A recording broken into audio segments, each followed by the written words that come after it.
Now on CoastTV News. More people and more demand in Millsboro, how police are adapting to the town's growth. Upgrades at Tharros Village, the improvements made, and why the village director says they're important. 2 violent attacks in the Middle East overnight, how many killed and how the president responded.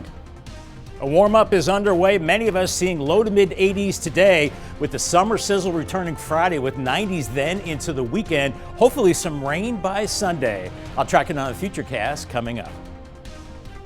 This is CoastTV News at 5. Police driving through downtown Millsboro. Good evening. I'm Madeline Overturf. We begin tonight with a growing Millsboro and the police department trying to keep pace. Millsboro's town council approved the addition of 2 sergeant positions this week. Coast TV News reporter Nicole Richter is live there in Millsboro. Nicole, police say these new positions are key to the department's future.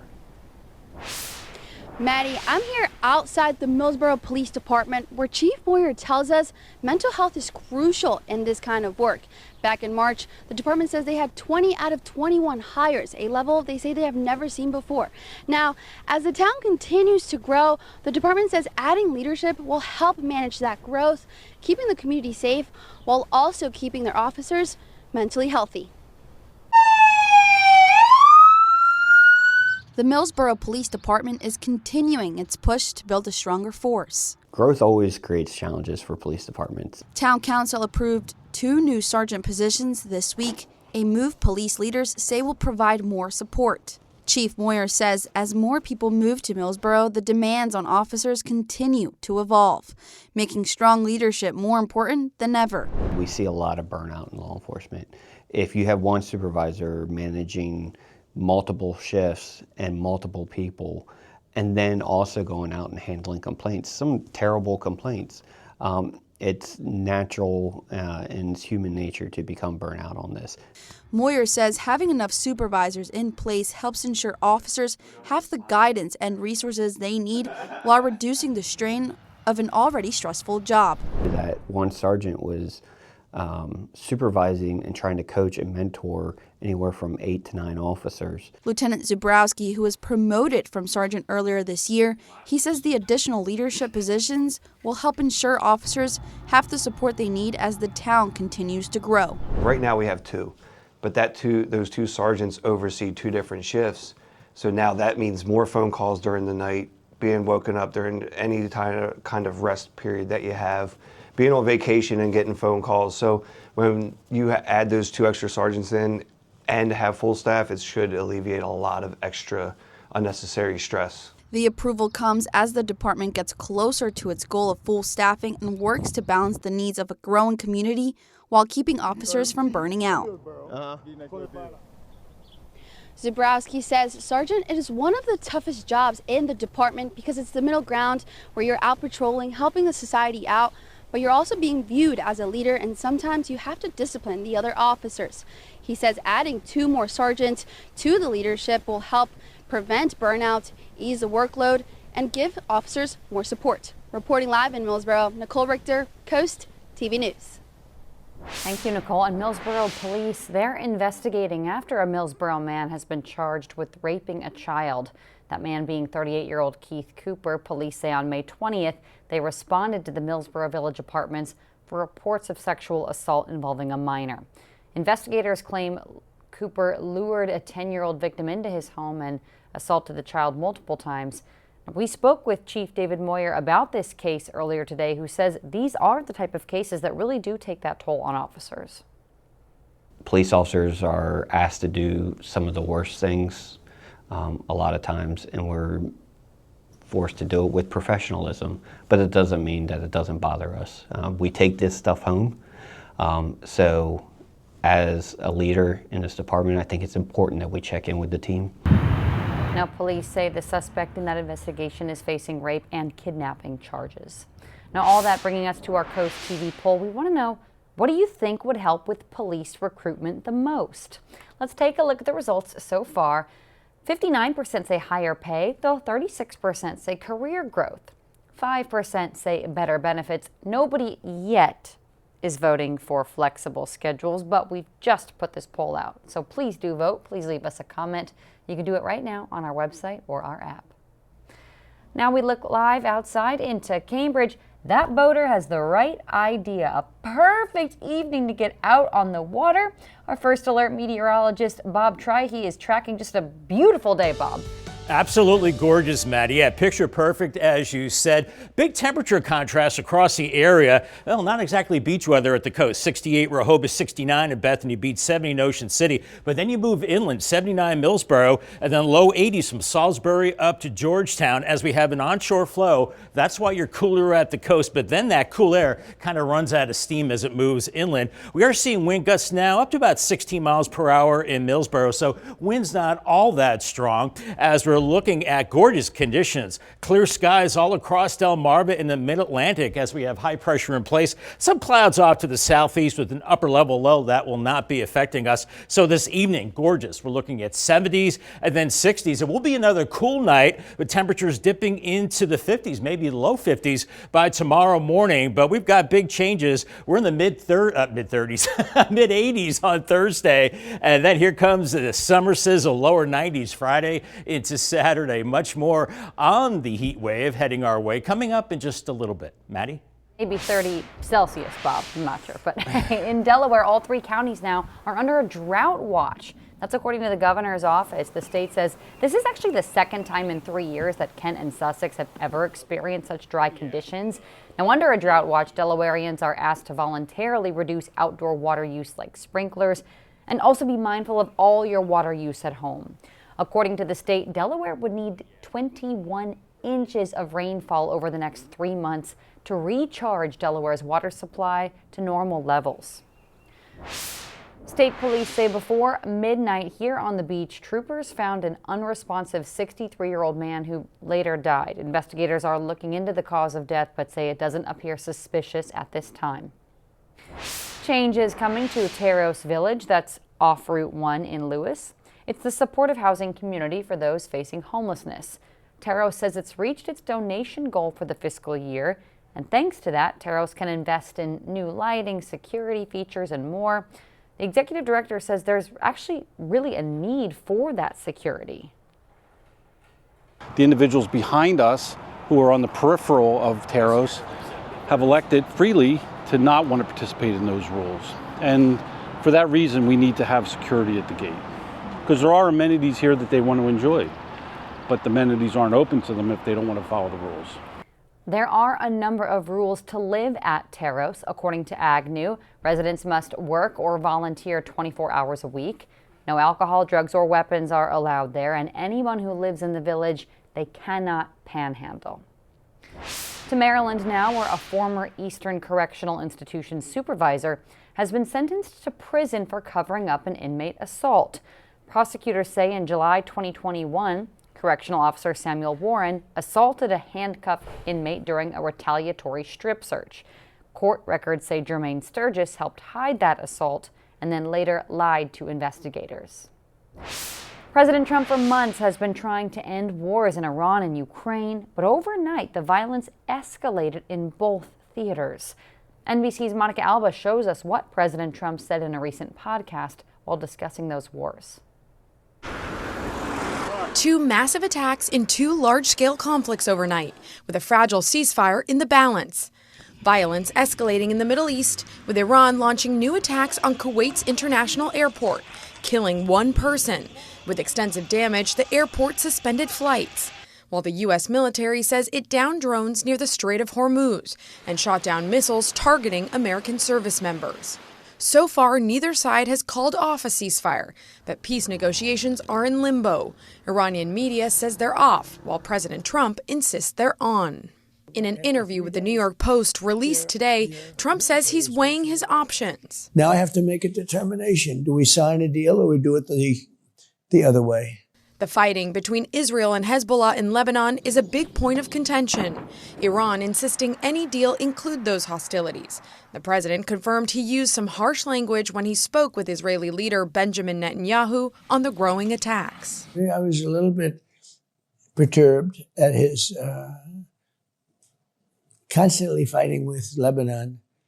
You know, at some point I said, we got to stop this. We got to stop it. In an interview on CNBC today, Netanyahu downplayed the disagreement. We agree on the main things. We want to get Iran, the nuclear program in Iran, finished. We want to make sure that Iran doesn't pose a threat to Israel, to the Middle East, to America. Both men say their relationship remains strong. Meanwhile, Ukraine stepped up its strikes on targets inside Russia, hitting St. Petersburg. Their military saying they successfully attacked an oil export terminal. It happened just as Russian President Vladimir Putin was hosting an economic forum. Ukrainian President Volodymyr Zelensky saying today these attacks show his country can strike deep into Russia. The drone attacks come one day after Russia carried out extensive aerial attacks across Ukraine, killing 22 people. Congressman Joe Wilson says the U.S. needs to stand with Ukraine. And they will win, and we need to be with them, and we need to stop what Putin is doing. President Trump also said in that interview that the U.S. blockade on Iranian ports will probably be over by Labor Day, saying a deal is still possible, but if not, quote, we do it the other way.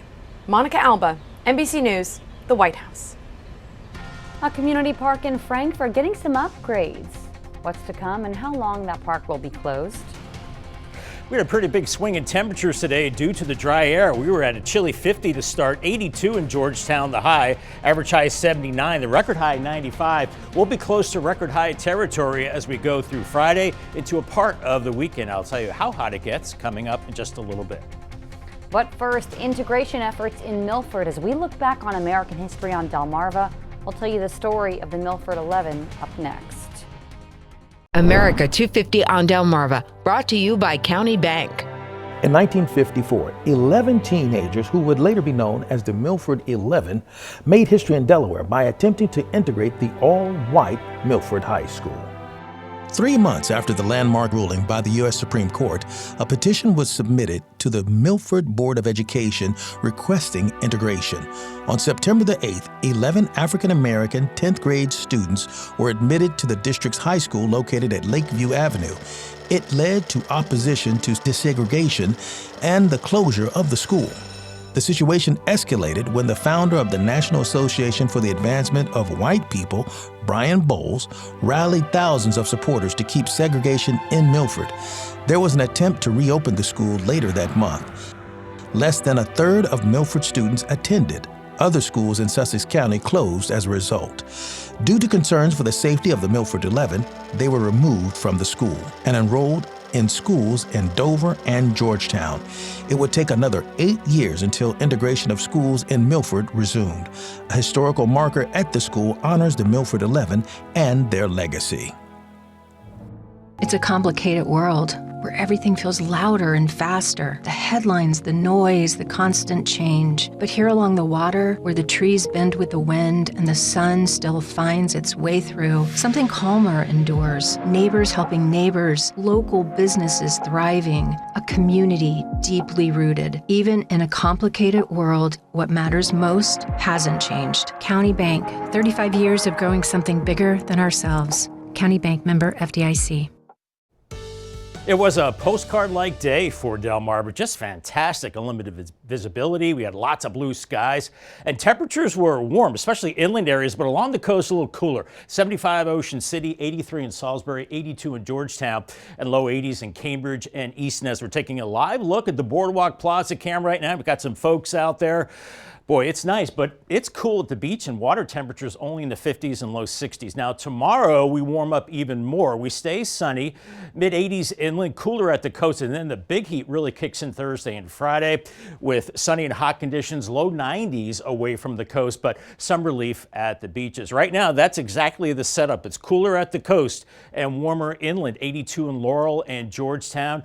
Millsboro 78, but then you get east of 113, and that's where it's a little cooler. 68 Rehoboth and Indian River Inlet, and 72 in Ocean City right now. The reason it's cool is because we have this onshore flow, this easterly wind keeping you cooler at the coast, and we're looking at those winds gusting up to about 10 to 15 miles per hour, so not all that strong. We're looking at a beautiful evening on the way as we're looking at clear skies all across the area, Delmarva, the Mid-Atlantic, and really much of the east as well, as we have high pressure in place. Now, there is an upper level low spinning off the coast of North Carolina. This is going to be staying away, moving to the northeast, but high pressure builds in from the west, and that's when we'll really start to cook as we go into the end of the week and the weekend. This evening, beautiful, 70s inland, 60s at the beaches, but with the dry air, it's going to be chilly again with temperatures falling through the 50s. In fact, by tomorrow morning, some places right around 50 degrees, inland areas, and a little milder at the beaches, but then a big warm up tomorrow, mid-80s from Salisbury to Seaford, but then cooler at the coast with 60s and 70s there. And then as we move into your Friday, we're starting out in the 60s, and then we really start to warm things up. Low 90s from Salisbury to Millsboro, and then we've got 70s from Fenwick Island to Ocean City, about 80 in Rehoboth as high pressure sets up offshore, and we'll see that strong southwesterly flow Friday through Sunday. Maybe a chance of some showers and storms later Sunday. Right now, not looking all that impressive. We are staying comfortable as we go through Thursday and Friday, but then into the weekend, the humidity does come up a little bit, and then it drops again early next week. Along the coast tomorrow, 75 in Rehoboth, 81 in Lewes, 77 in Bethany Beach and Chincoteague at 75. There's that system I was just alluding to, staying offshore. For us, we keep it clear into Friday, some clouds Saturday, and then our next chance of rain, really a slight chance, comes on Sunday. Right now, it looks like a quarter inch or less, and then it's breezy and cooler into Monday. But all in all, looking at above normal temperatures June 9th through the 13th. For tonight, 52, clear skies and cool. Then 86 for your Thursday, sunny skies and warmer. Paul Davis 7-day forecast, lower 90s Friday and Saturday, and then a little relief Sunday with a few showers, maybe a rumble of thunder, 89, and then it's cooler to start next week with temperatures in the 70s back to 80 by Wednesday. Thank you, Bob. In Frankfort, starting today, the town's community park will undergo some upgrades. Construction crews will be on site for a few weeks to bring in new playground equipment in Frankfort. As you can see, some areas are closed off. Coming up tonight on the Delmarva Sports Network at 8:30, you can watch the Berlin bathtub races. Remember, this year's races are coming up quick. And after that, at 10:30 p.m. is the final score. A native of Galestown, Maryland, Preston Hastings served in the United States Army before enlisting in the Merchant Marine. Assigned to the SS Alan Jackson, he was aboard when the tanker was torpedoed by German submarine U-66 on January 18, 1942, and was lost at sea, leaving behind a wife and 2 children. His body was never recovered, but his courage and sacrifice in service to his country will not be forgotten. Spicer Brothers and Coast TV are honoring military persons and first responders serving Delmarva. If you have a family member, friend, or community member that you would like to nominate for a Coast TV salute, go to coasttvsalutes.com. Voters cast ballots this week in major primaries across 6 states. Not here, but in California, a big story is the runoff for the LA mayor's race. In Iowa, the congressman conceded the Republican primary for governor, and this is a big deal because it's the first time a president-backed candidate lost a primary this year. Now, Maryland's primaries are June 23rd, Virginia August 4th, Delaware September 15th. Get this, 2 Montana scientists have been arrested after smuggling monkeypox into the U.S. Bizarre. Prosecutors say 2 scientists flew commercial to Africa, where monkeypox was breaking out, and then lied to officers when asked about a plastic box they had when they got back to the States. After testing the box, the FBI found vials of monkeypox, chickenpox, and human DNA. Authorities say the scientists were studying viral pathogens and how they cross species barriers. Let's take a live look outside now into Rehoboth Beach. One more check on your forecast right after this. Coming up new on Coast TV News at 6, drone footage of a new development coming here, what planning and zoning decided today. Weather-wise, if you're headed out this evening, beautiful. Light winds, temperatures falling pretty quickly with the dry air, 70s, 60s, and then 50s. Could be down to 50 by tomorrow morning. Congratulations to Elizabeth L. Engelman from Bridgeville on winning a new umbrella from Paul Davis and Coast TV. And call the Coast TV First Alert weather phone, sponsored by Brockstead, Mandalis, Federico. Paul Davis 10-day forecast, mid-80s tomorrow, then low 90s Friday and Saturday. Hopefully some showers as we head into Sunday, not looking like a big chance. Another cool down as we head into the early part of next week with low to mid 70s, and then another warm up as we head into the end of the week. Hopefully, Maddie, a better chance of rain by Thursday and Friday. I hope so too. Thank you, Bob, and thank you so much for joining us here for Coast TV News at 5. For more news and local weather, download our apps. Inside Edition's coming up right now, but we'll see you here at 6.